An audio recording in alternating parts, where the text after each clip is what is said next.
राधा स्वामी। ओम शांति।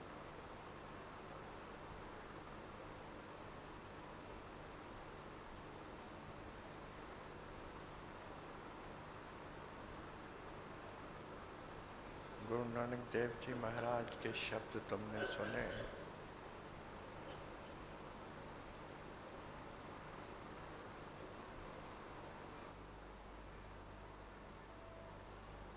हम तेरी शरण,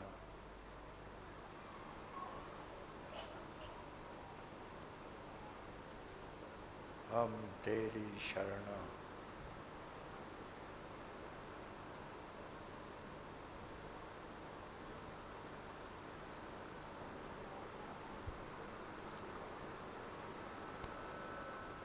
अध्यात्म का सारा सबक इस एक शब्द में, शरण शब्द में पूरा हो जाता है।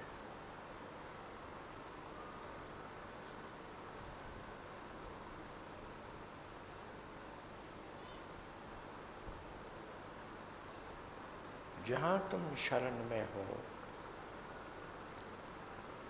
वहाँ तुम सब आफतों, सब मुसीबतों, सब कष्टों के पार हो।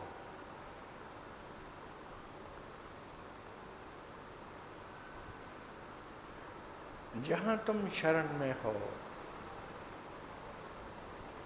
वहाँ तुम सब दुखों के पार हो।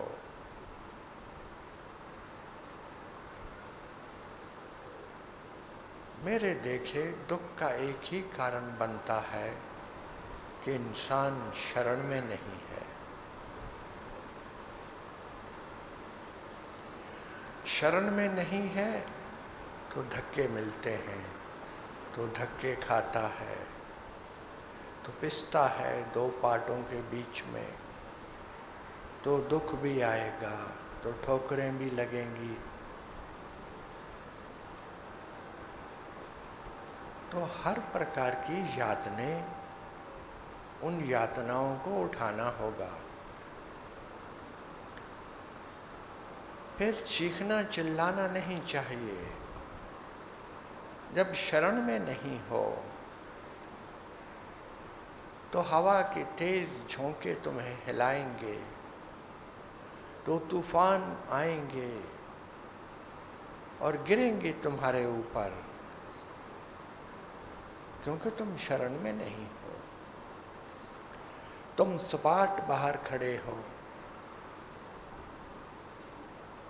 उसकी शरण नहीं है, उसका सहारा नहीं है, उसका आसरा नहीं है, उसका आशीर्वाद नहीं है। वो तुम्हारी पुष्टे पनाह पर नहीं है, उसका वरद हस्त तुम्हारे ऊपर नहीं है। इसका सीधा सीधा यही अर्थ निकलता है कि तुम अकेले हो, तुम नितांत अकेले हो। और अकेला इंसान जूझता है जीवन के साथ और खपता है।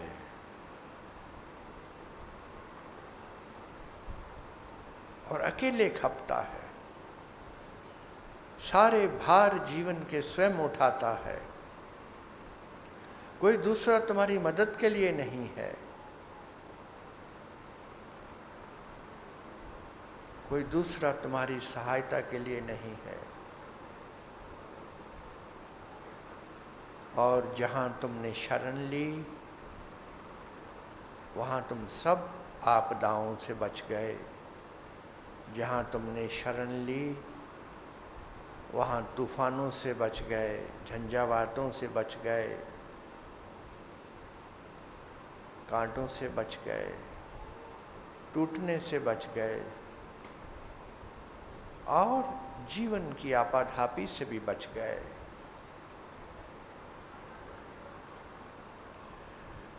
शरण को समझा नहीं लोगों ने, इंसान ने शरण को समझा नहीं।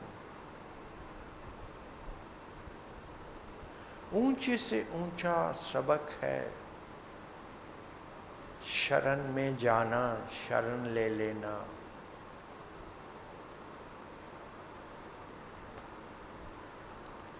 शरणागत होना, शरणाई होना।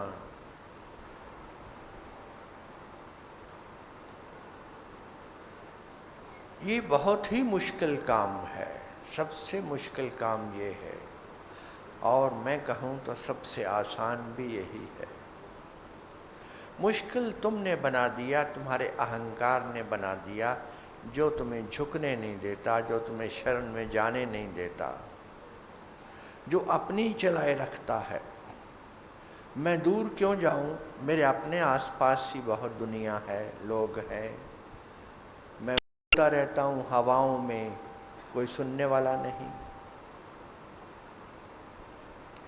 मैं जो कहता हूं वो सुना अनसुना कर देते हैं। करते क्या हैं? करते वही हैं जो अपना मन कहता है, जो अपना हृदय कहता है, जो अपनी बुद्धि कहती है। अपना अहंकार, अपना अहम, अपने ईगो से चलता है तुम्हारा रास्ता। उससे बनाते हो तुम रेखाएं जीवन की, उससे खींचते हो नक्शे अपने स्वयं के जीवन के। तो फिर उसमें आपदें हों, यातनाएं हों, तकलीफ़ें हों, तो किसी को दोष देने का मतलब नहीं रह जाता। तुम शरणागत हो तो फिर तो दोष दिया ही नहीं जा सकता। शरणागत हो तो उसका अर्थ इतना ही है कि तुम्हें किसी ने संभाल लिया है। तुम्हें किसी ने ऐसे संभाल लिया है जैसे माँ बच्चे को गोद में लेकर के उसको दूध पिलाती है, उसको सुला देती है अपनी गोद में। ऐसे तुम्हें किसी ने संभाल लिया है। लोगों की तादाद गिनी नहीं जाती जो आकर के कहते हैं महाराज जी ध्यान नहीं बनता, ध्यान नहीं लगता। ध्यान कैसे लगेगा? तुम शरणागत नहीं हो, तुम शरण में नहीं हो, तुम कहीं और हो, तुम खोए हो। खोए हो तो उसी का ध्यान चलेगा, दिन रात उसी का ध्यान चलेगा जिसमें खोए हो। जिसका ध्यान कर रहे हो उसी का ध्यान बनेगा ना।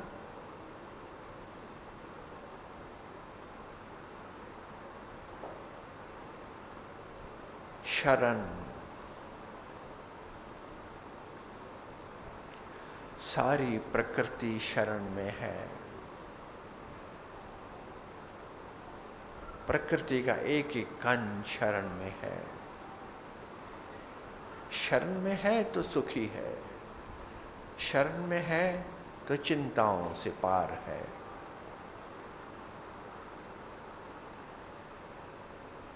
कौन सा मंत्र ढूंढने आते हो? कौन सा मंत्र जानना चाहते हो?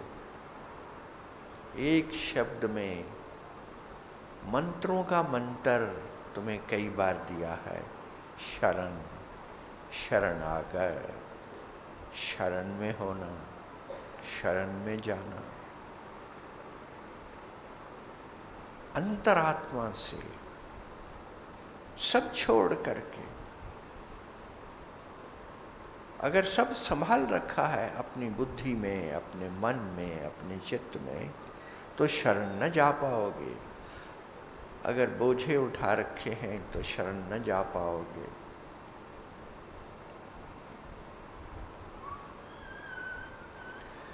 इंसान सिर्फ शरण के शब्द को जानता है, सुन रखा है, पढ़ रखा है। शरण है क्या, उसका कोई आर पार नहीं है, उसका कुछ पता नहीं।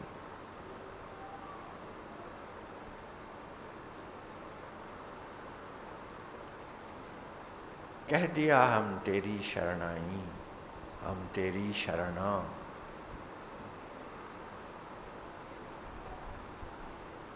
हम आए तेरी शरणा, हम आए शरणा। तेरे शरण। लेकिन वो भीतर की माला चल रही है, वो भीतर के हिसाब किताब बंद नहीं है। शरण का अर्थ होता है बस सौंप दिया, तुमने सारे हिसाब किताब किसी के हवाले कर दिए। कितना आसान है कि कोई तैयार है तुम्हारे सारे भार उठाने को, कोई तैयार है तुम्हारी सारी यातनाओं को उठा करके ढोने के लिए, कोई तैयार है तुम्हारा क्रॉस अपने कंधे पर लेने के लिए, कोई सदा तैयार है तुम्हारे सारे पापों को धो जाने के लिए, सारे पापों को धो डालने के लिए। कोई सदा तत्पर है, लेकिन तुम छोड़ते नहीं हो, तुम हवाले नहीं करते हो। अपने आप को किसी के हवाले करके तो देखो।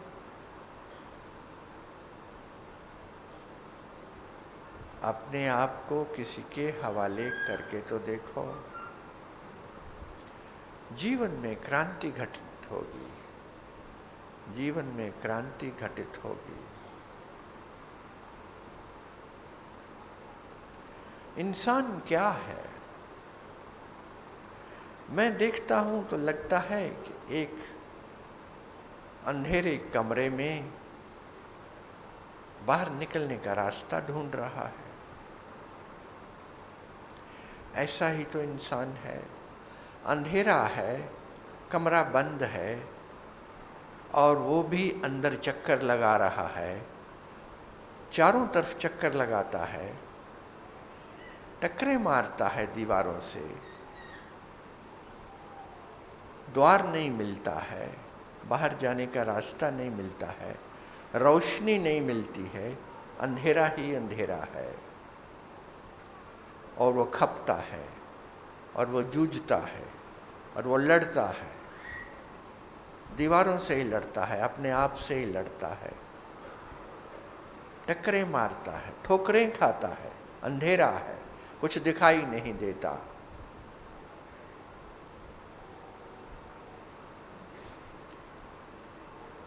उस चिड़िया की तरह जो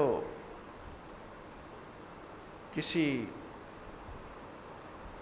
विंडो से, किसी खिड़की से अंदर आ गई है और अब बाहर जाने का रास्ता नहीं मिल रहा। खिड़की खुली है, वो चिड़िया अंदर आ गई है, लेकिन घूम रही है, चक्कर लगा रही है। खिड़की अभी भी खुली है, जिस खिड़की से अंदर आई है उसी खिड़की से बाहर भी जा सकती है, लेकिन वो इतने बड़े संताप में है, वो इतने बड़े चक्कर में है कि बाहर जाने का वही रास्ता जिससे अंदर आई है वो अभी भी खुला है, लेकिन उससे दिखाई नहीं देता है। उसकी तरह इंसान उस चक्कर में है, घूमता है। जैसे मदहोश लोग रात के वक़्त नौका पर सवार हो जाते हैं और नौका को खेने लगते हैं, चप्पू चलाने लगते हैं,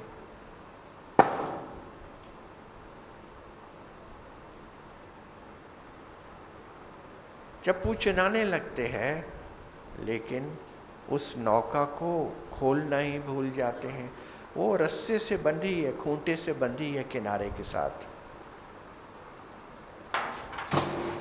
उसको बिना खोले चप्पू चलाने लगते हैं। नौका विहार कहते हैं कि नौका विहार होगा, कुछ नहीं हो पाता, यात्रा नहीं हो पाती, वहीं का वहीं, वहीं का वहीं घूम रहा है। वो कोल्हू के बैल की तरह एक ही चक्कर में घूम रहे हैं। ऐसा इंसान उस कमरे में है। सतगुरु आता है, कोई सतगुरु कभी आता है करुणा से भरा हुआ, प्रेम से भरा हुआ, और वो देखता है इंसान की हालत कि किस प्रकार से जूझ रहा है, चक्कर में है, अंधेरे में है, कैद में है, बाहर निकलने का रास्ता नहीं मिल रहा, और वो देखता है कि सामने ही द्वार है, लेकिन इस इंसान को वो द्वार दिखाई नहीं देता। उन चक्रों के कारण ऐसा पागलपन छाया है, उस द्वंद्व के कारण, उस दौड़ भाग के कारण उसको दिखाई नहीं देता अपने सामने का दरबार, अपने सामने का दरवाजा। और सतगुरु अंदर आता है, वो उतरता है, उसी काल कोठड़ी में उतरता है जिस काल कोठड़ी में इंसान बंद है, और अपना हाथ बढ़ा करके उस दरवाजे को खोल देता है। उस द्वार के खुलते ही एकदम भीतर बाहर की हवाएं दौड़ती हैं, ताज़ा हवाएं दौड़ती हैं, एकदम सूर्य की किरणें अंदर आती हैं, अंधकार मिट जाता है, रोशनी हो जाती है सारे कमरे में, सब ठीक ठीक अंदर दिखाई देने लगता है। फूलों की सुगंध चली आती है उन हवाओं के साथ बाहर से, और सारा वातावरण सुगंधित हो जाता है। पक्षियों के गीत सुनने लगता है वो आदमी अंदर, जो बंद कमरे के कारण, द्वार के बंद होने के कारण सुनाई नहीं दे रहा था। अब वो मौज में है, वो चाहे तो उस द्वार के जरिए उस द्वार से बाहर जा सकता है और मुक्त वातावरण में सदा सदा के लिए मुक्त हो सकता है, उस बंधन से, उस कारागृह से बाहर जा सकता है। एक अवसर प्रदान कर दिया सतगुरु ने, आते ही एक अवसर प्रदान कर दिया कि ये रहा द्वार, ये रहा तेरी मुक्ति का द्वार, ये रहा बंधनों से मुक्त होने का रास्ता, वो रहा प्रकाश। गया अंधकार, मिटा अंधकार, आ गई सुगंध फूलों के अंदर,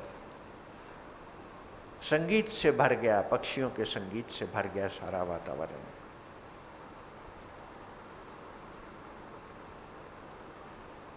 लेकिन कौन सुनता है सतगुरु को? कौन उस हाथ को पहचानता है जो बढ़ता है तुम्हारी तरफ, तुम्हारे अंधेरे घर में, तुम्हारी अंधेरी कोठड़ी में आगे बढ़ता है वो हाथ तुम्हारा द्वार खोलने के लिए? वो कौन देख पाता है?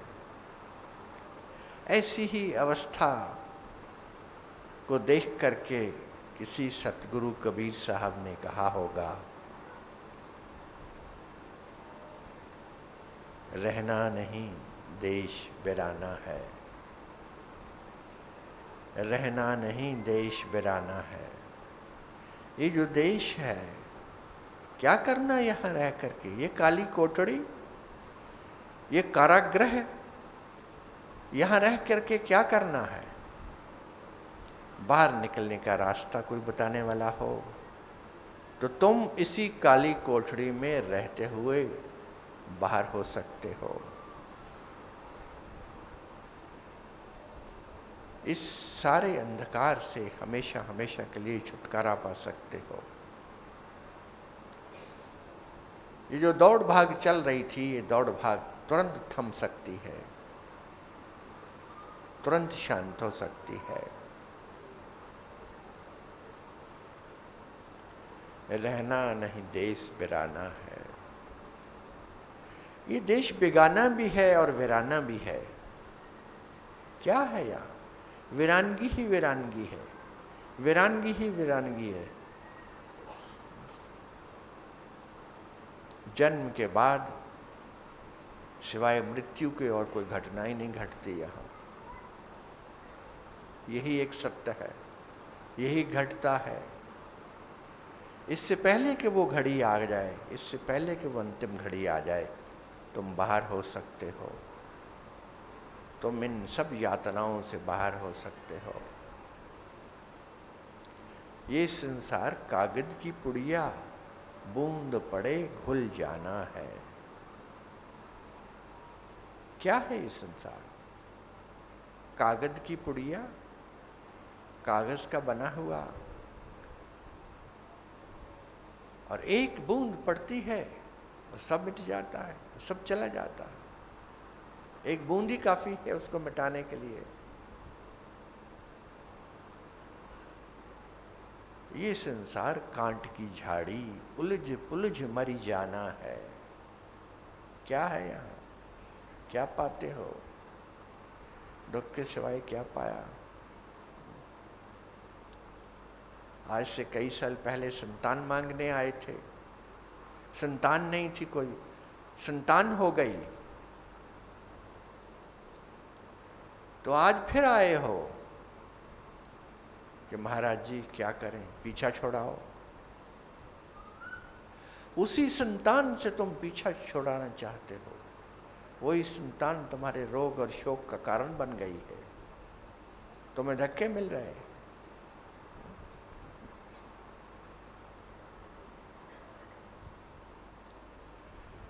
ये संसार कांट की झाड़ी, उलझ पुलझ मरी जाना है ना। उलझ पुलझ के मत मरना, क्योंकि उसका निदान है, उसका हल है,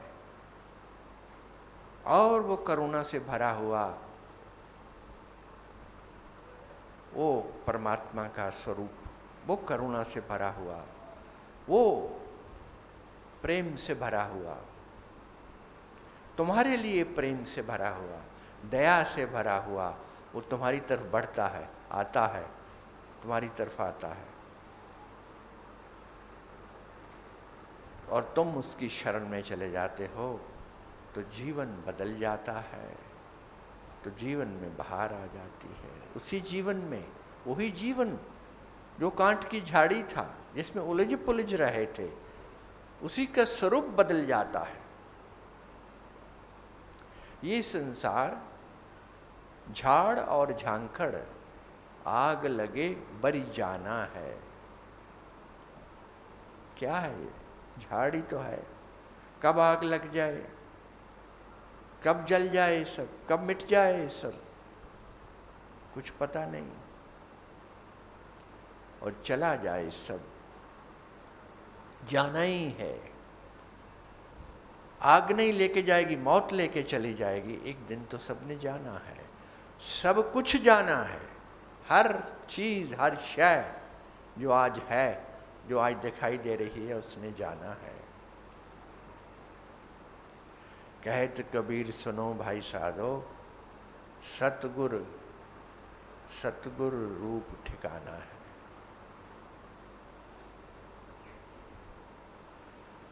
तो वो क्या हुआ? क्या कहता है कबीर? कबीर कहता है ये सब संसार ऐसा है,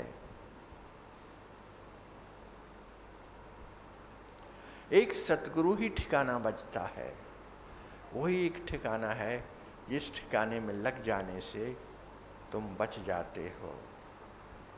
वैसे ही जैसे पिसते पिसते सारे दाने दोनों पाटों के बीच में पिस जाते हैं,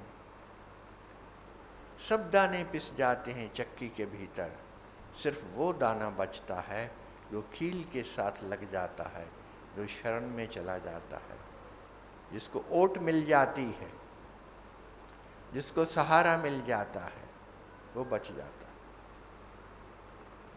ये संसार सकल है मैला, इसीलिए लठ लेकर के बाहर खड़े हो गए। कबीरा खड़ा बाजार में लिए लुकौठी हाथ, जो घर बारे आपना चले हमारे साथ। इसलिए बहुत कहा, बहुत बोला, लेकिन सुनते नहीं, जागता नहीं। इंसान सोया है तो लठ लेकर के खड़े हो गए, चौराहे में लठ लेके खड़े हो गए कि आवाज तो नहीं सुनते हो, लाठी ही समझो, लाठी की भाषा ही समझो, तो चलो निकलो बाहर, इस काल कोठड़ी से निकलो बाहर। निकलने का रास्ता सामने सीधे है। मैंने तुम्हें सुनाया है, सोमरसेट मॉम एक बहुत बड़ा कवि हुआ, बहुत बड़ा उपन्यासकार हुआ, बहुत बड़ा कहानीकार हुआ इस जगत में। इतनी ख्याति मिली उसको कि बस उसकी प्रशंसा आकाश को छूने लगी। कोई भाषा ऐसी नहीं थी संसार की जिस भाषा में उसकी पुस्तकों का अनुवाद न हुआ हो। सोमरसेट मॉम जो इंग्लिश के विद्यार्थी हैं इस देश में, उन्होंने पढ़ा होगा। उसका बहुत बड़ा महल था भूमध्य सागर के किनारे, मेडिटेरेनियन सी के किनारे। बहुत आलीशान उसने अपना महल बनाया। आम तौर पे उपन्यासकार या लेखक गरीब होते हैं, लेकिन ये इंसान ऐसा धनी था अपने भाग्य का कि बहुत इसको मिला, बहुत मिला। संसार ने बहुत दिया, बड़ी ख्याति, बड़ा मान, बड़ा सम्मान, बड़ा धन। तो इसने एक बहुत बड़ा अपने लिए महल बनाया वहाँ, और उसमें रह रहा था, उसमें रहता था, सारा जीवन वहीं रहता रहा। फ्रांस का रहने वाला था, और उसका एक भतीजा था रॉबिन मॉम। रॉबिन मॉम भतीजा कहने लगा कि मैं आपकी आत्मकथा लिखूंगा, तो आत्मकथा लिखने लगा। वो छपी है, एक पुस्तक है कॉन्वर्सेशंस विद मॉम। मॉम के साथ संवाद, इस नाम से वो पुस्तक छपी है। उसमें उसने बातें की हैं सोमरसेट मॉम के साथ। सवाल करता है कि कौन सी ऐसी घड़ी है आपके जीवन की जिसमें आपको बहुत सुख मिला हो। तो सोमरसेट मॉम कहता है, एक भी घड़ी ऐसी नहीं है, सारा जीवन मैंने बिता दिया। और रॉबिन मॉम बड़ा हैरान होता है, उसका भतीजा। वो कहता है कि इतना आपको मान सम्मान संसार में मिला, इस देश में, उस देश में, उस देश में, इतना पैसा बरसा, सब कुछ आपको मिला, और आपके जीवन में कोई सुखद घड़ी नहीं, कोई सुख की घड़ी आपने नहीं देखी। सोमरसेट मॉम कहता है, यही अफसोस है, अब मैं जा रहा हूं इस जगत से, यही अफसोस है। और अंतिम दिनों में बाइबल लेकर के पढ़ता था वो। आंखें कमज़ोर हो गई थीं काम करते करते, बुढ़ापा आ गया था, तो एक बड़े प्रिंट की बाइबल मंगवाई थी उसने, जिसमें मोटे मोटे शब्दों से लिखा होता था। उसको पढ़ता था, अपना धर्म ग्रंथ पढ़ता था। और उसमें एक वाक्य आता है, if a man gains the whole world but loses his own soul in the bargain, what does he get after all? अगर इंसान सारा समूचा संसार भी ले ले, अगर उसको समूचा संसार भी मिल जाए, दुनिया भी मिल जाए, लेकिन उस सौदे में अपनी जो आत्मा है उसको खो दे, तो क्या पाया उसने? ये वाक्य पढ़ा और बड़ा हैरान हुआ कि ये वाक्य मुझे पहले क्यों नहीं मिल गया। और उसको बार बार पढ़ने लगा, और अपने भतीजे से कहता है कि अब यही वाक्य मेरा जीवन है, मैं इसी को बार बार पढ़ रहा हूँ। तो उसके भतीजे ने कहा कि ये वाक्य तो आपके बिस्तर के पास लिखा हुआ, लटका हुआ है, ये तो शुरू से ही आपके सिरहाने के पास लटका हुआ रहता था, लेकिन फुर्सत नहीं मिली उसको पढ़ने की, उसको देखने की। सोमरसेट मॉम कहता है, अब बहुत देर हो गई है, अब वक्त आ गया जाने का। अब इशारा मिला भी तो बहुत देर से मिला, अब कुछ नहीं हो सकता। अब गई सब कुछ गया, सब दौलत गई, जो कुछ कमाया था, जो कुछ पाया था, वो तो मिट्टी में मिलेगा ही मिलेगा। मौत सब पे छा जाती है, हर चीज पर, हर संसार के इंसान पर, हर प्राणी पर। वो अफसोस कर रहा है। मैं तुमसे कहता हूं, तुम अफसोस न करने लगना। तुम्हें ना वो दिन देखना पड़े जब तुम ये कहो कि बहुत देर हो गई है। देर न करना। सतगुरु का एक ही मैसेज है, एक ही उसका आवाहन है, एक ही उसकी शिक्षा है कि समय रहते जाग जाओ,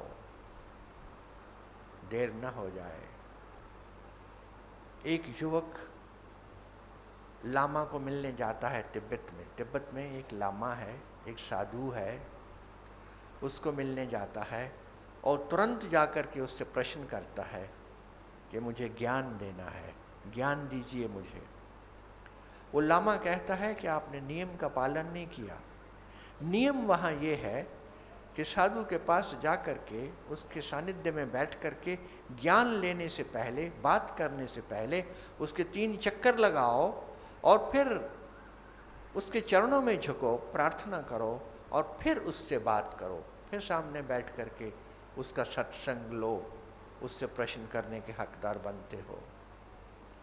तो वो युवक कहता है कि अगर मैं 3 चक्कर काटते काटते मर गया तो मेरे पास इतना समय नहीं है, मैं वो नियम न पूरा कर सकूंगा कि पहले चक्कर काटूं, फिर प्रणाम करूं, फिर आपसे प्रश्न करूं। मुझे चाहिए, मुझे दो। ऐसी त्वरा, ऐसी तीव्रता जिसमें मौत का सदा ख्याल रहता है।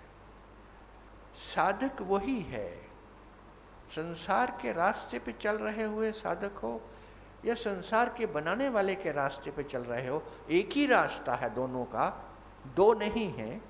संसार को भी पाना है या सृष्टि के सृष्टा को भी पाना है, तो रास्ता एक ही है। उस रास्ते पर अगर साधक हो, सच्चे होकर के चल रहे हो, तो मौत का ख्याल हमेशा याद रहे, वो नहीं भूलना चाहिए, क्योंकि वो तुम्हें पल पल सचेत करता है कि आज का दिन भी गया, कल आ गया। रोज शाम को देखो कि एक और शाम ढल गई, एक और शाम गई, एक और दिन व्यतीत हुआ। क्या किया, क्या किया? मैं अक्सर लोगों से पूछता हूं जो मुझे मिलते हैं यहाँ आश्रम में कि आज क्या किया, और वो बिटर बिटर मेरी तरफ देखते हैं या दूसरी तरफ मुंह फेर लेंगे, दूसरी तरफ देखने लगेंगे। मैं पूछता हूं क्या किया? कुछ भी नहीं कहने को। अरे किसी को पानी का गिलास ही पिला दिया, किसी को लिफ्ट ही दे दी अपनी गाड़ी में, किसी के साथ हंस के बोल ही लिया, किसी को आशीर्वाद ही दे दिया, किसी के लिए प्रार्थना कर दी मंदिर में जाकर के। क्या किया? कुछ भी नहीं किया। कोई किसी को फूल ही दे दिए दो, किसी का हाल ही पूछ लिया, कोई अकेला है उसको टेलीफोन करके यही पूछ लिया कैसे हो। नहीं, देखने लगते हैं। मुझे उस आदमी की, उस इंसान की तलाश है जो मुझे बताए क्या किया। सारे दिन ऐसे बीत जाते हैं, एक दिन गया, दूसरा दिन गया, तीसरा दिन, सब ऐसे दिन बीतते जा रहे हैं। याद रखना, मौत सब पे छा जाती है, कुछ नहीं बचता। हाँ, एक संपदा बचती है और वो है तुम्हारी आत्मा। सब मौत की पकड़ में आ जाते हैं, एक ही पकड़ में नहीं आती, वो है तुम्हारी अपनी आत्मा, तुम्हारा आत्म स्वरूप। उसको मौत नहीं छू पाती, और वो तुम्हारे भीतर ही है, वो तुम्हारे अंतरतम में है। झांको, बस उसको देख लो, उसकी तरफ मुड़ जाओ, उसको टटोलो, उसको खोजो और फिर उसको संभालो, बस कुछ भी नहीं। और ये जो खोज है, उस आत्मा की खोज ही दरअसल परमात्मा की खोज है। उस आत्मा की खोज का नाम है ध्यान। अभी ध्यान शिविर यहां लगा हुआ था। ध्यान क्या है?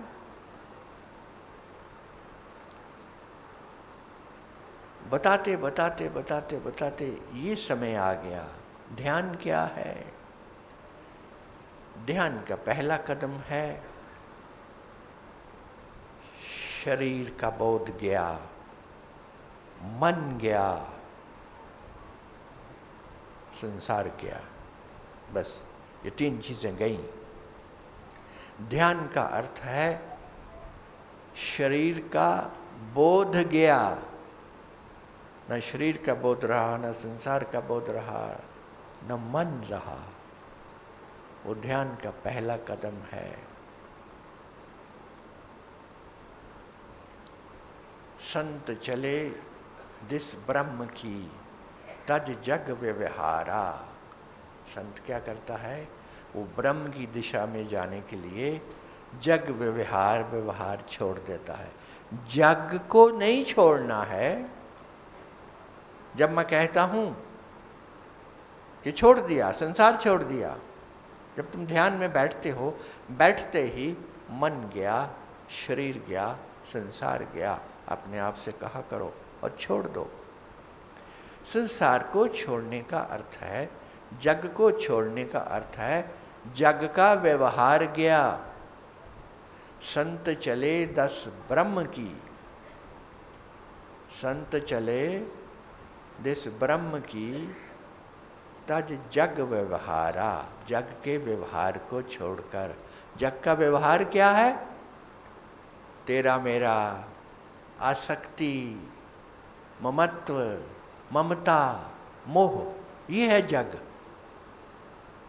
ये तेरे मेरे का जो झगड़ा है, ये जो पॉजेसिवनेस है, ये जो ईगो है, इसको छोड़ना, जग के व्यवहार को छोड़ना है।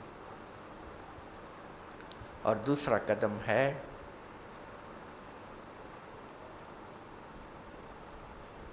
निर्विचारिता। निर्विचारिता का अर्थ है विचार शून्यता, निष्क्रियता, परम मौन, साक्षित्व मौन, सजग प्रतिक्रिया रहित मौन। ऐसा मौन कि वहां पर तुम नहीं होते हो। परम मौन की वो अवस्था जहां कोई क्रिया नहीं है, निष्क्रियता, विचार रहितता। वो जो विचार रहित अवस्था है, वो दूसरा कदम है। दूसरा कदम है। और तीसरा कदम है समर्पण। ये जिसकी अभी बात कर रहे थे, समर्पण तुमने कर दिया तो सब हो गया, तो सब सिद्ध हो गया। तुमने डाल दिया अपने आप को किसी की गोदी में, तुम निश्चिंत हो गए, तुम संभाले गए। बैठते ही ध्यान में समझा करो कि मैं उसकी गोदी में सरक गया, मैं उसकी गर्दी में सरक गया। और अगला कदम है वर्तमान में स्थित होना। अगर तुम ध्यान में भूत में हो या भविष्य में हो, अतीत में हो या आने वाले समय में हो, तो तुम्हारा ध्यान नहीं लग सकता, ध्यान में तुम नहीं जा सकते। ध्यान के नाम पर छलावा होगा। वर्तमान, वर्तमान का क्षण, अभी, इसी समय, घटना अभी घटती है, परमात्मा अभी है। ये मत सोचना कि कल मिलेगा, परसों मिलेगा, कभी ना मिलेगा। जिसने कल पे टाल दिया कि कल मुलाकात होगी परमात्मा से, कि कल ध्यान लगेगा, वो उसका ध्यान कभी ना लगेगा। ध्यान अभी इसी समय हियर एंड नाउ लग सकता है, अतीत में नहीं। अतीत तो मर गया, वो तो गया, जो बीत गया समय वो बीत गया, और कल आया नहीं। तुम्हारे पास क्या बचता है? वर्तमान बचता है, और वर्तमान के क्षण में मन अपने आप तिरोहित हो जाता है, मन रहता नहीं। जिसने वर्तमान में सीखना रहना सीख लिया, जो सीख गया वर्तमान में रहना, तो हैरान हो गए कि उसके जीवन से दुख भी गया, उसके जीवन से सब दुख गए। क्योंकि सारे दुख तुम्हारे कहाँ हैं? उस मन में है, जो मन या तो पीछे है या आगे है, या अतीत में है या भविष्य में है। वर्तमान में मन होता नहीं। वर्तमान में तुम ठहर गए तो मन भी गया, और मन के साथ सारी खुराफातें गई, और सारी बीमारियां गईं, और सारी लाचारियां गईं तुम्हारी, और सारे दुख गए, सारी चिंताएं गई। चिंता कहाँ? कभी तुम सोचना, चिंता जब करते हो तो कहाँ होते हो? तुम वर्तमान में नहीं हो सकते। वर्तमान के क्षण में, छोटे से क्षण में जब तुम ठहर जाते हो, सब चिंताओं का निवारण हो जाता है, सब चिंताएं स्वतः समाप्त हो जाती। तो ये बहुत बहुमूल्य क्षण है, वर्तमान का क्षण। उसमें ठहर जाना, उसमें ठहर जाना, उसमें रुक जाना, उसमें थम जाना।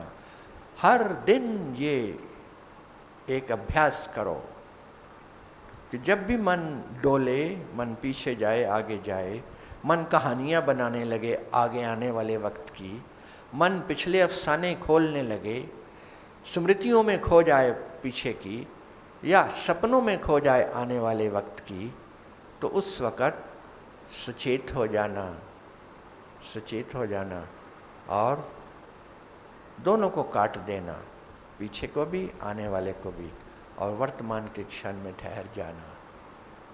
वहाँ पर चैन होगा, वहाँ पर शांति होगी, वहाँ पर सुख होगा। तुम अगर ध्यान में पल भर के लिए भी वर्तमान में ठहर जाते हो तो तुम्हारी समाधि लग जाती है।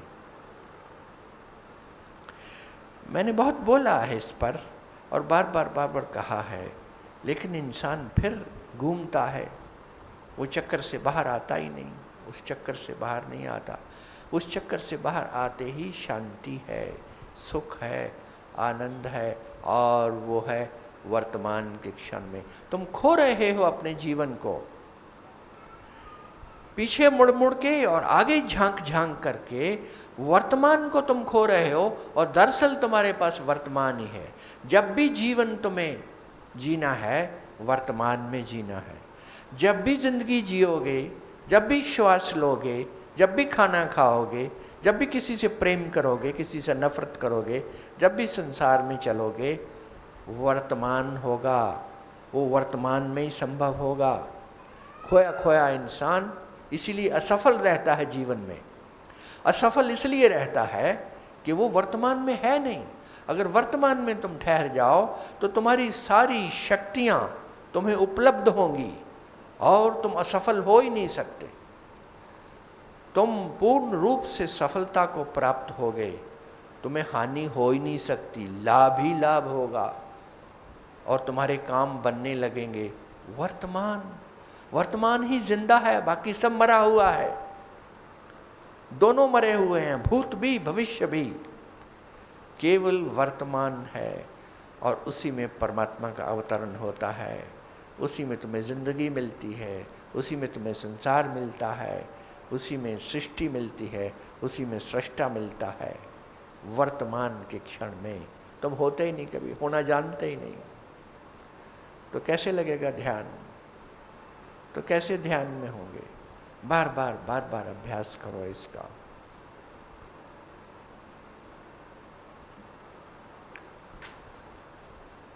और इसमें अगला कदम है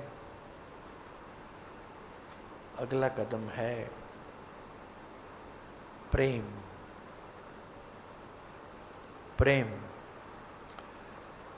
ये भी भूलना मत कभी कि अगर प्रेम नहीं है तुम्हारे जीवन में तो न शांति होगी, न सुख होगा, न आनंद होगा, न परमात्मा होगा, न ध्यान होगा, कुछ ना होगा। प्रेम ही तो है सब कुछ। और प्रेम तुम पदार्थ से करते हो, प्राणियों से स्वार्थ के संबंध बना के प्रेम करते हो, तो वो वासना बन जाती है। वही प्रेम वासना में परिणत हो जाता है। प्रेम किया नहीं, वासना ही होती है। और वो आंखों को चुंधिया देती है, वो वासना तुम्हें अंधा कर देती है, तुम्हारी प्रज्ञा तुमसे छीन लेती है। और उस वासना के कारण गिरावट आती है जीवन में। तुम नीचे गिरते हो, नीचे गिरते हो, नीचे गिरते हो और नीचे चले जाते हो। ये प्रेम ना हुआ, ये वासना हुई। प्रेम तो उठाता है, ऊपर उठाता है। प्रेम प्राणी के साथ वासना बन जाता है, प्रेम परमात्मा के साथ भक्ति बन जाता है। वो तुम्हें ऊपर उठाता है, वो तुम्हें ऊंचा ले जाता है, तुम्हारे जीवन में उन्नति होती है, विकास होता है, तुम ऊपर उठते हो। प्रेम जाना नहीं, अनकंडीशनल लव, वो जो निष्प्रयोजन प्रेम है, वो जो निस्वार्थ प्रेम है, उसको इंसान ने जाना नहीं। भगवान कृष्ण सुदामा के पैर धो रहे हैं, आंखों से अश्रु बह रहे हैं। ये है प्रेम। भीलनी राम को बेर खिला रही हैं, और बेर भी जूठे बेर खा खा के गुठलियां उनको दे रहे हैं, बेर खुद खा रही है। ये है प्रेम, आनंद की वो अवस्था। उस प्रेम में आनंद है। प्रेम है किसी मीरा का जो कहती है, मैं तो प्रेम दीवानी, मेरा दर्द न जाने कोई। वो जो प्रेम है, प्रेम दर्द नहीं बनना चाहिए। दर्द तब बनता है जब वो वासना है। प्रेम तो सुख का परम स्रोत है। जब तुम वासना से ऊपर उठते हो, जब सच्चे प्रेम में पड़ते हो, जब परमात्मा से प्रेम होता है, भक्ति का जब स्वरूप ले लेता है वो प्रेम, तो तुम ऊपर उठते हो, तो तुम्हारा उत्थान होता है। वो है प्रेम। प्रेम है कि बस वो कहते हैं ना, प्रेमवश रथ हाँक्यो, भूल गए चतुराई। भगवान अर्जुन का रथ हाँकते हैं, सारथी बन गए हैं। वो प्रेम की अवस्था है जिसमें भगवान सारथी बन जाता है, नौकर बन जाता है, और रथ को हाँकने वाला बन जाता है, नीचे बैठ जाता है, अपने भक्त को ऊपर बिठा देता है। ऐसी अवस्था प्रेम की अवस्था है। प्रेमवश अर्जुन रथ हाँक्यो, भूल गए चतुराई। और चतुराई तो होती नहीं प्रेम में। अगर प्रेम में भी तुम चतुराई दिखाते हो, वो क्या रहा है? प्रेम के नाम पर शोषण हो रहा है, वासना को रूप दिया हुआ है, वासना ही चल रही है। प्रेम कहाँ है? ढूंढे नहीं मिलता, खो गया। प्रेम खो गया, इसलिए भक्ति खो गई संसार से। कहाँ है भक्ति? जगह जगह जगह जगह भक्ति के चल रहे हैं नगाड़े, बज रहे हैं बाजे, और ऊंची आवाज से ये शोर मचाए जा रहे हैं, मचाए जा रहे हैं। भक्त गाए जा रहे हैं, गाए जा रहे हैं। क्या गा रहे हैं? भक्तों का गायन सुनाई देता है, भक्ति नहीं मिलती, भक्ति खो गई, क्योंकि प्रेम खो गया। इसे कहते हैं प्रेम। महात्मा गांधी सुबह एक गिलास नींबू पानी पीते थे, बीच में वो शहद डाल के और नींबू डाल के। तो बाहर से आते हैं, देखते हैं नींबू का गिलास तैयार है। महादेव देसाई ने, जो उनको देख रहा था उन दिनों, उनकी देखभाल कर रहा था, उसने एक गिलास नींबू पानी का, गर्म पानी का बना के रख दिया है। और उसमें शहद भी डाल दिया है। और महात्मा गांधी देखते हैं कि ढका नहीं है इसको, इस गिलास को, तो महादेव देसाई से कहते हैं कि इसको ढका क्यों नहीं। तो महादेव देसाई कहता है कि मैं खड़ा हूं पास में, कुछ गिरा भी नहीं है, अभी अभी बना के रखा है, 5 मिनट ही हुए हैं, तो ढकने की जरूरत क्या है। महात्मा गांधी कहता है वो बात नहीं है, इतनी देर में, इन 5 मिनटों में जो भाप इसके ऊपर से, इस पानी से बाहर आई है, उसके कारण कितने कीटाणुओं को दुख पहुंचा है, कितने कीटाणु मरे होंगे, कितने कीटाणुओं को कष्ट हुआ है। ये दृष्टि प्रेम की दृष्टि है, इसको कहते हैं प्रेम। प्राणी मात्र के लिए प्रेम, जगत के एक एक प्राणी के लिए प्रेम। ऐसा प्रेम कि तुम्हें चलते हुए जमीन पर बड़ा भार महसूस हो कि तुम पांव रख रहे हो जिस धरती पर, उस पांव के नीचे पता नहीं कितने कीड़े मर जाएंगे, कितने कितने कीटाणु को मारना होगा। ऐसा दर्द जिसके हृदय में है, वही प्रेम कर सकता है जगत के साथ। वो प्रेम परमात्मा के साथ हो तो पता लगता है। अकबर बाहर गया है शिकार पर, और शिकार करते करते शाम हो गई। शाम को बैठ गया है नमाज पढ़ने। नमाज पढ़ रहा है, आगे से एक लड़की दौड़ती हुई जाती है, और जाते हुए उसका कोई हाथ लग जाता है, अकबर को टक्कर लग जाती है अकबर को, और वो चली जाती है, भागती जा रही है। अकबर देखता है कि ये लड़की इतनी बददिमाग, इतनी गुस्ताख कि मैं बादशाह हूँ और नमाज पढ़ रहा हूँ, इतना भी नहीं पता कि मैं नमाज पढ़ रहा हूँ, और ये आगे से चली गई है धक्का दे करके मुझे। तो जल्दी जल्दी से अपनी नमाज को पूरा किया है और करके उठने ही वाले हैं कि वो लड़की वापस लौट रही है। धीरे धीरे अब चलते आ रही है, पहले भागते जा रही थी, अब धीरे धीरे चलते आ रही है। तो अकबर ने उसको रोक लिया कि ऐ गुस्ताख लड़की, रुक जा, तुम्हें पता नहीं मैं बादशाह हूँ और फिर नमाज पढ़ रहा हूँ, और तुम्हें इतना भी नहीं ज्ञान, इतना भी नहीं पता, इतनी भी बात की होश नहीं है कि मुझे टक्कर मार के चली गई हो। तो वो लड़की कहती है, आपको टक्कर कब मारी मैंने, मुझे तो पता ही नहीं। मुझे तो खबर मिली थी कि मेरा प्यारा, मेरा प्रीतम आया है मुझे मिलने के लिए बाहर गांव के, तो मैं तो खबर ले पाते ही दौड़ी दौड़ी दौड़ी दौड़ी जा रही थी उसको मिलने के लिए। मैं तो उसके ध्यान में थी, लेकिन वहां जाकर के पता लगा कि खबर गलत थी और मैं वापस लौट रही हूं। तो आप तो उस परमात्मा के ध्यान में थे, उस अल्लाह को याद कर रहे थे, आपको खबर रही इस बात की, मैं हैरान हूं। मैं छोटे से प्रेम में हूं, ये एक लड़के के प्रेम में हूं, और मुझे ध्यान नहीं। वो प्रेम इतना मग्ध कर देने वाला है, मुग्ध कर देने वाला है, वो प्रेम इतना मुझे अपने में मिलाए हुए है, इतना मुझे अपने में आत्मसात किए हुए है कि मुझे दुनिया की खबर नहीं, मुझे होश नहीं कि यहाँ अकबर बैठा है बादशाह, मुझे होश नहीं कि यहाँ कोई नमाज पढ़ रहा है। तो धक्का बज गया तो धक्का मुझे भी लगा होगा, लेकिन मुझे तो पता नहीं लगा कि धक्का मुझे लगा है, क्योंकि मैं उसके ध्यान में थी और आप तो अल्लाह के ध्यान में थे, उस परमात्मा के ध्यान में थे। आपको होश रही, आपको पता लगा धक्के का।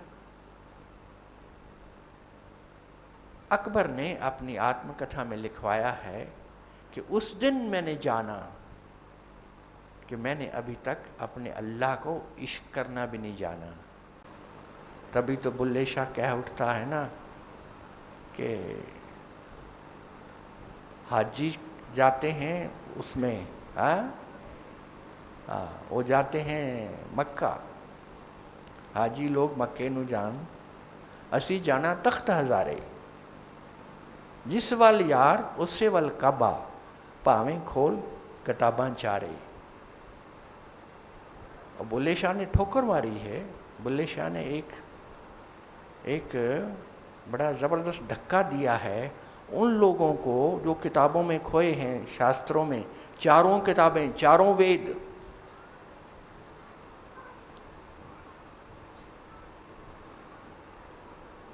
चारों वेदों को खोल लो, सारे पन्ने उठा लो, वो कहता है कि एक ही बात मिलती है उसमें कि असी जाना तख्त हज़ारे, जिस वल काबा, जिस वल यार उससे वल काबा। हमारा काबा तो वहाँ है जहाँ हमारा यार है, जहाँ हमारा प्रेमी है, जहाँ हमारा प्रीतम है, जिससे हम मोहब्बत करते हैं, इश्क करते हैं, वो है काबा। काबा कोई पत्थर नहीं है रखा हुआ, काबा कोई एक बिल्डिंग नहीं है जिसके अंदर एक पत्थर रख दिया है और आप चले आते हो दूर दूर से ज़ियारत करने, चले आते हो नमाज पढ़ने वहाँ। बिना प्रेम के, बिना प्यार के, बिना इश्क के नमाज होती नहीं, नमाज तुम कर नहीं पाते। हाजी लोग मक्के नू जान, असी जाना तख्त हज़ारे, जिस वल यार उससे वल काबा, पावें खोल किताबां चारे। यार बनाओ उसको तो ध्यान लगेगा। बार बार बार बार बार बार हम तंग आए जा रहे हैं लोगों से, ध्यान लगाते हैं, ध्यान में बड़ा आनंद आता है, फिर घर में जाके बोलते हैं महाराज जी उन दिनों तो ध्यान बड़ा अच्छा लगा था, अब ध्यान नहीं लगता। अरे तुम संसार के प्रेम में पागल हो, तुम ठीकरे गिन रहे हो, तुम ये सिक्के गिनने में लगे हुए हो, तुम संसार की राहों पर धूल छांट रहे हो, तुम्हें प्रेम नहीं करना आया, तुम जगत से प्रेम नहीं कर पा रहे, तुम अपनी पत्नी से प्रेम नहीं कर पा रहे, तुम अपने पति से प्रेम नहीं कर पा रहे, बच्चों से प्रेम नहीं कर पा रहे, पड़ोसी से प्रेम नहीं कर पा रहे। दुनिया फैली है तुम्हारे आसपास, वो भी उसी का रूप है, वो भी परमात्मा का ही रूप है। उसी में परमात्मा उतना ही है जितना तुम्हारे में है, जितना किसी में है, जितना मंदिर में है, जितना मस्जिद में है, जितना बाहर है, भीतर है, जितना गुरुद्वारे में है, उतना ही परमात्मा लोगों में है, बंदों में है। तुम उनसे तो प्रेम कर नहीं पा रहे, नफरत कर रहे हो, धोखा दे रहे हो, हेरा फेरी कर रहे हो, झूठ बोल रहे हो, और उन्हीं के साथ दुर्व्यवहार कर रहे हो, क्रोध कर रहे हो। अगर ऐसा व्यवहार है तुम्हारा जगत के साथ, तो तुम्हारा ध्यान कैसे लग सकता है? मैं लंबे लंबे लंबे लंबे वाक्यों में बताता जाता हूं कि ध्यान कैसे लगेगा, फिर भी तुम्हारी पकड़ में नहीं आता। ध्यान कैसे लगेगा? जब तक तुम मिट नहीं जाते प्रेम में, संसार के प्रेम में, तब तक प्रेम की वो अवधारणा जिसकी मैं बात कर रहा हूं वो घटित नहीं होती है। तुम पति से प्रेम करो, तुम पत्नी से प्रेम करो, तो उनमें एक खिलावट आती है, ये करके देखना।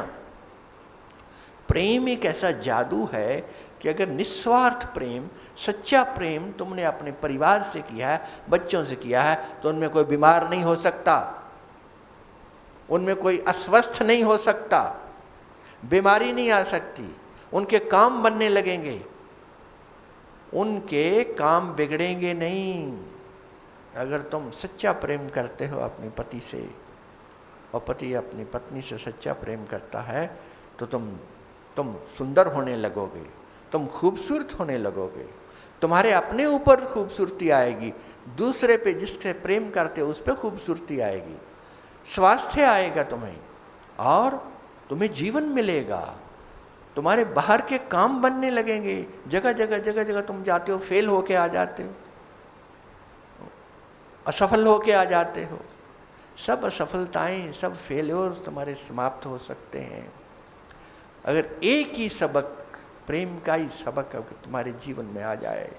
लेकिन स्वार्थ से मत जुड़ना, स्वार्थ के बंधन मत बनाना, निस्वार्थ भाव से, हृदय से, अंतरात्मा से जुड़ोगे तो सब हो जाएगा, तो सब संभव होगा।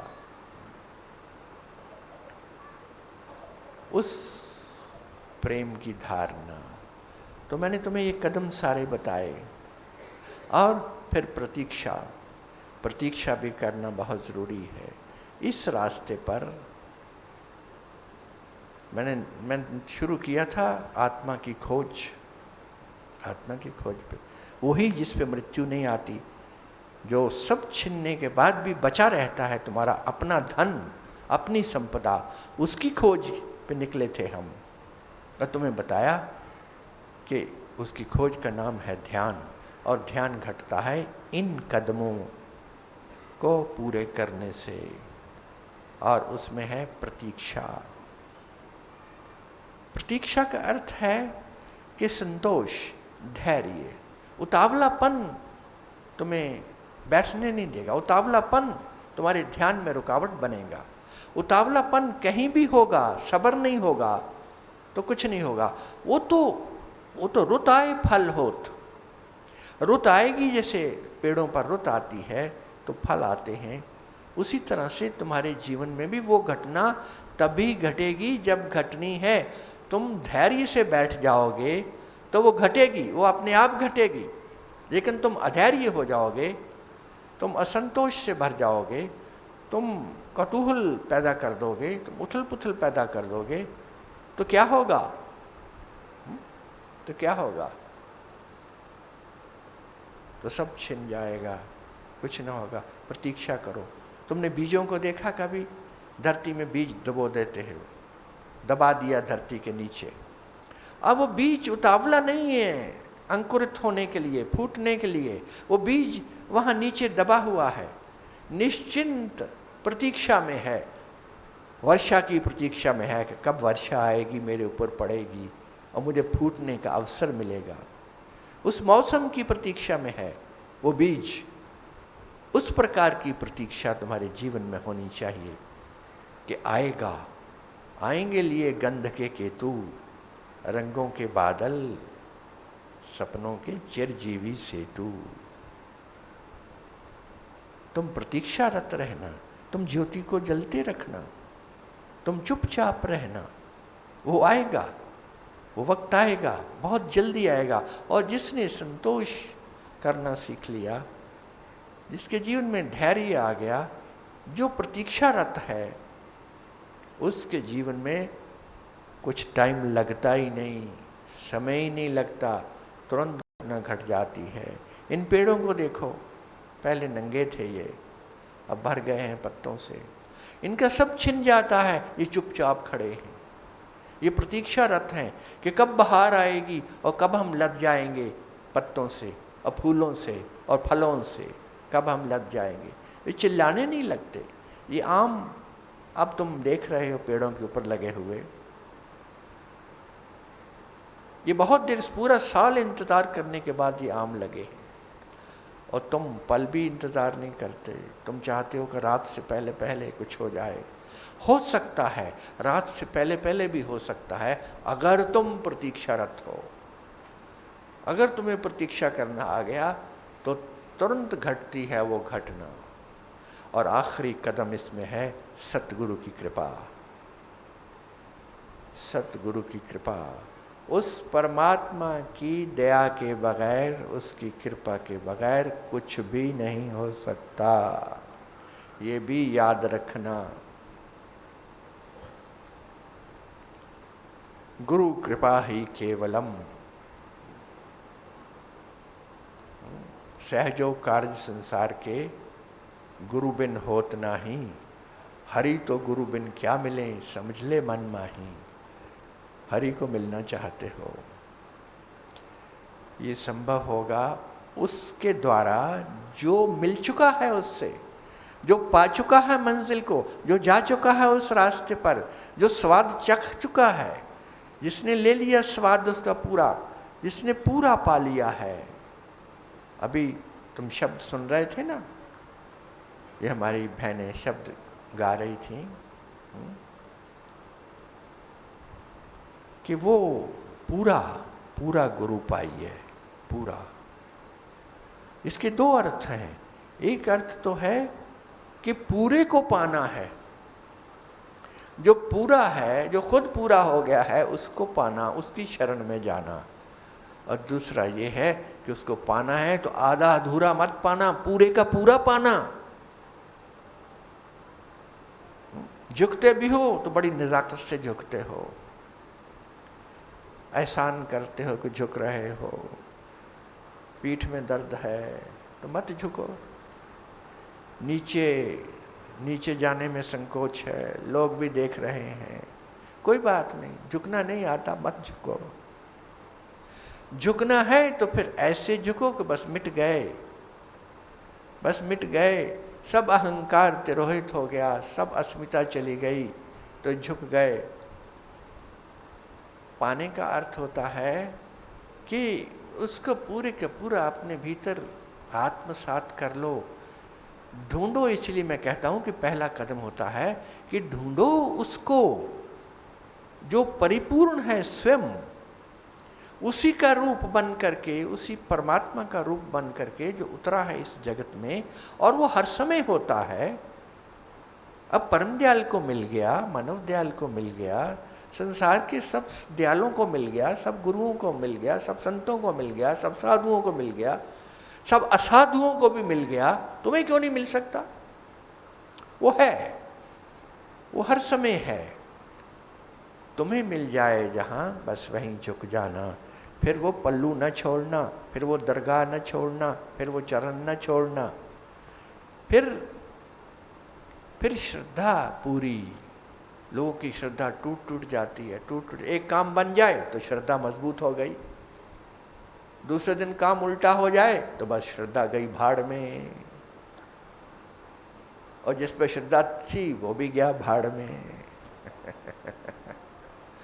कैसी श्रद्धा तुम्हारी दो कौड़ी की। इससे किसका नुकसान होता है? नुकसान तुम्हारा होता है।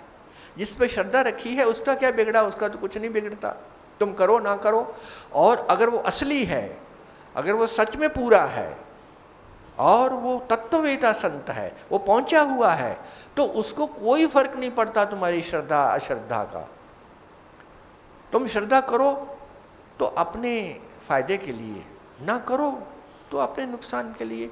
उसमें सतगुरु का कुछ लेना देना नहीं है। सतगुरु तो तुम्हारे पे दया करता है कि तुम्हारी श्रद्धा जाग जाए।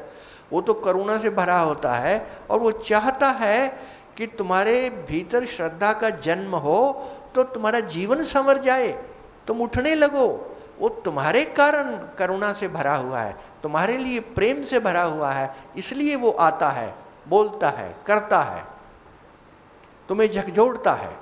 अपने लिए उसको कुछ नहीं चाहिए। तुम उसको गालियां भी देते रहो तो कोई बात नहीं है। तुम बिगाड़ किसका रहे हो? अपना ही बिगाड़ रहे हो। उसका क्या बिगड़ता है? उसका क्या बिगड़ता है? वो तो यहाँ का है नहीं।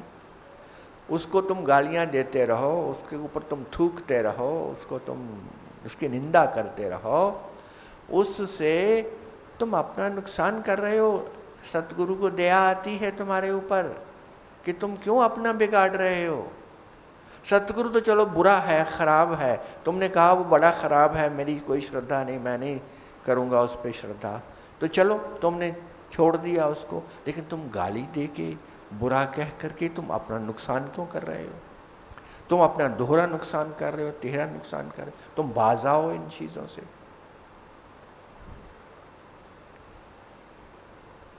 तो आखिरी कदम मैंने तुम्हें बताया कृपा का, करुणा का। 3 काल 9 खंड में गुरु ते बड़ा ना कोय, करता करे न कर सके, गुरु करे सो होए। तो उसके हवाले कर दो, उसके हवाले करो। गुरु बिन भव निधि तरहि न कोई, चाहे वरंची शंकर सम होई। ब्रह्मा भी हो, शंकर भी हो, गुरु तो चाहिए। गुरु तो आधार है, उसके बगैर तरना ना होगा। तो उसके लिए तुम जानो, तुम्हारा काम है ये कि तुम किसी पूर्ण पुरुष को ढूंढ लो। कोई भी पूर्ण पुरुष तुम्हें मिल जाए। सौदागर के पीछे मत लग लेना, क्रियाकांड के पीछे मत चले जाना, ये जो कर्मकांड है इसके पीछे भी मत चले जाना। ये जो धंधा है ये जो धंधा बन जाता है जीवन में, उसके पीछे भी मत चले जाना। किसी परम तत्व आधार के पीछे जाना, जो परमात्म तत्व है उसके पीछे जाना। तुम देख नहीं पाओगे, तुम उसको पामाइश नहीं उसकी कर पाओगे, क्योंकि वो उन तुम्हारी पामाइशों के पार है, तुम्हारी परखों के पार है। इन आंखों से तुम न देख पाओगे। दाता दयाल परम दयाल जी को दुत्कारते रहे, जाओ भाग जाओ यहां से, भागो। लेकिन वो हटे नहीं, वो हटे नहीं, वो फिर चले आते थे, वो फिर भाग आते थे, फिर मुड़ के एक चक्कर लगा के फिर आ जाते थे, फिर खड़े हो जाते। बड़ा तंग किया उन्होंने दाता दयाल को, उनका जीना हराम कर दिया, उनका बैठना हराम कर दिया, उनका सोना हराम कर दिया। प्रेम था, प्रेम में पड़ गए थे। किसी के प्रेम में पड़ जाना, इश्क में पड़ गए थे और मिल गया, और दाता दयाल को झुकना पड़ा, एक दिन झुकना पड़ा। वो दिन आया जब सब दौलत लुटा दी, जब सब लुटा दी, और परितृप्त हो करके परम दयाल जी वहां से आए, इलाहाबाद से, गोपीगंज से।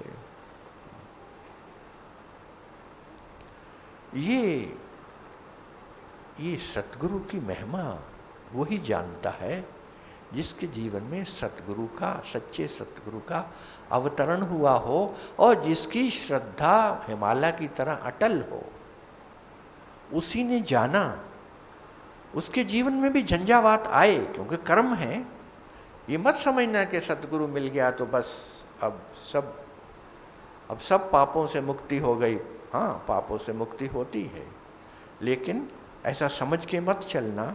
जो कर्म किए हुए हैं उनका फल तो भोगना पड़ेगा। तो गर्म हवाएं भी चलेंगी, ठंडी हवाएं भी चलेंगी, कांटे भी चुभेंगे, क्योंकि कर्म ऐसे हैं, उनके कारण दुख और सुख दोनों आएंगे। लेकिन तुम सुरक्षित रहोगे, तुम्हारा जीवन सुरक्षित रहेगा, तुम्हारा परिवार सुरक्षित रहेगा, तुम्हें कदम कदम पर सहारा मिलता रहेगा, कदम कदम पर सहारा मिलता रहेगा। और सतगुरु, तुम सोचते हो सतगुरु का कोई लक्ष्य है, सतगुरु का कोई प्रयोजन है, उसका कोई मतलब है? याद रखना, जहां लक्ष्य है वहां वासना होगी, वहां क्रिया होगी, वहां बंधन होगा, वहां दौड़ धूप होगी, वहां आपाधापी होगी, वहां चक्कर होगा। जहां पर भी लक्ष्य होगा, जहां पर भी प्रयोजन होगा, ना कोई प्रयोजन नहीं। सतगुरु का कोई लक्ष्य नहीं, निष्प्रयोजन है। ये सत्ता उस परमात्मा की, उस परम तत्व की, उस परमात्म तत्व की, ये जो परम सत्ता है धरती पर, वो चक्कर लगाती है, वो घूमती है हवाओं की तरह, वो छाई है कण कण में, कण कण में, कण कण में। वो किसी एक शरीर में नहीं है, और उसका कोई प्रयोजन नहीं है, कोई लक्ष्य नहीं है। वो तो बिना लक्ष्य के है।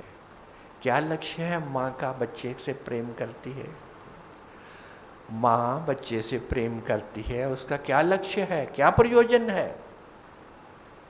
क्यों चलती हैं हवाएं, क्यों कूकती है कोयल, क्यों पवन बहती है, क्यों सूर्य चमकता है, क्यों चांद तारे आकाश में चमकते हैं, क्यों पपीहा पी कहाँ बोलता है, क्यों पुकारता है? पुकारता ही जाता है, पुकारता ही जाता है, रुकता ही नहीं, रात भर नहीं रुकता। अभी सुबह होती नहीं तो कोयल शुरू हो जाती है। सुनी तुम आए हो यहाँ, सुनी आवाज कोयल की? क्यों कूकती है? पूछो उससे जाके, पूछो कोयल से क्यों कूकती है, क्या प्रयोजन है, क्या लक्ष्य है?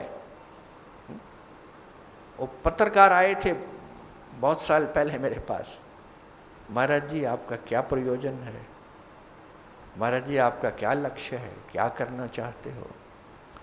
सच्चा सतगुरु वो है जिसका कोई लक्ष्य नहीं है, क्योंकि लक्ष्य का अर्थ है वासना, लक्ष्य का अर्थ है डिजायर, लक्ष्य का अर्थ है इच्छा, लक्ष्य का अर्थ है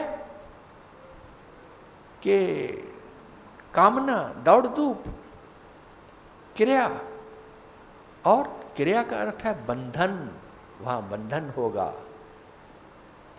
और वो तो बंधन मुक्त अवस्था में है, तभी तुम्हें बंधन मुक्त करता है। तुम बंधन मुक्त तभी हो सकते हो, वो स्वयं बंधन मुक्त है।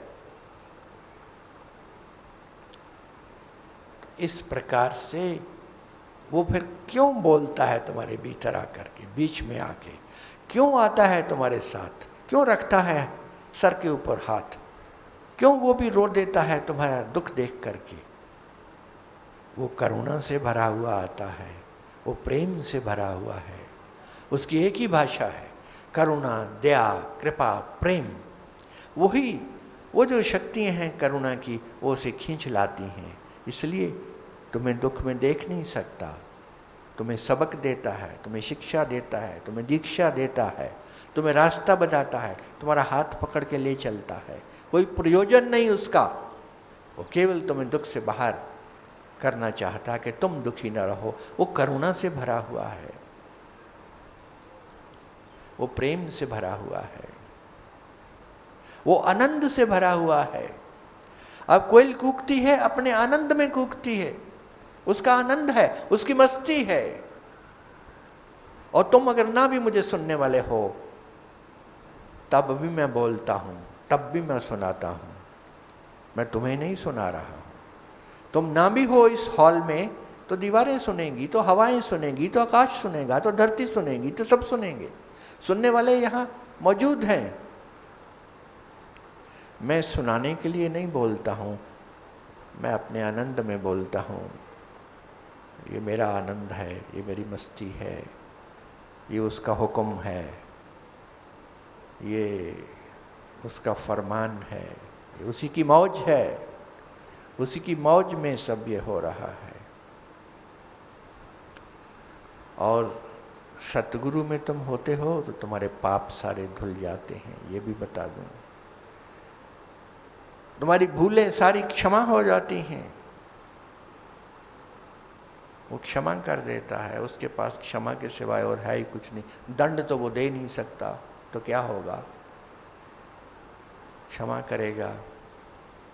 और तुमने सुना ना दाता दयाल का वो शब्द, धोबिया प्रकटा जग में सजनी लीजे चूनर धुलाए। धोबी बन जाता है तुम्हारे लिए वो, जन्म जन्म की मैली चुनरिया देखते जिया घबराए। वो जो मैली चूनर है, जो मैला तुम्हारा कपड़ा है, जो मैली चित्त की अवस्था है, जो मैला मन है, जो आत्मा तक मैल चली गई है, गहरे में उतर गई है, जन्मों जन्मों से, युगों युगों से, उस मैल को वो धोता है, उस मैल को वो साफ करता है। तुम्हारा मल चला जाता है। मल गया तो पाप गया, पाप गया तो दुख गया। और तुम गंगा में जाके मल धोते हो, गंगा में स्नान करते हो, और गंगा बेचारी कहती है कि मैं अपना मल कहाँ लेके जाऊं, उसको कौन धोएगा। तो बड़ी सुंदर दृष्टि है कि गंगा इस आशा में बहती है, इस आशा में तुम्हारा मल सारा अपने अंदर ले लेती है कि कभी कोई संत के चरण डालेंगे उसकी गंगा में तो वो मल धुल जाएगा, मल धुल जाएगा। उसको भी उन चरणों की आशा रहती है।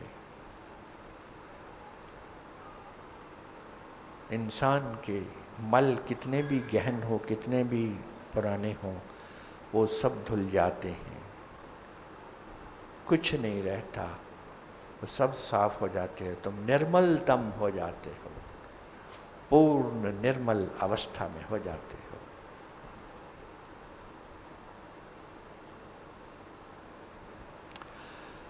और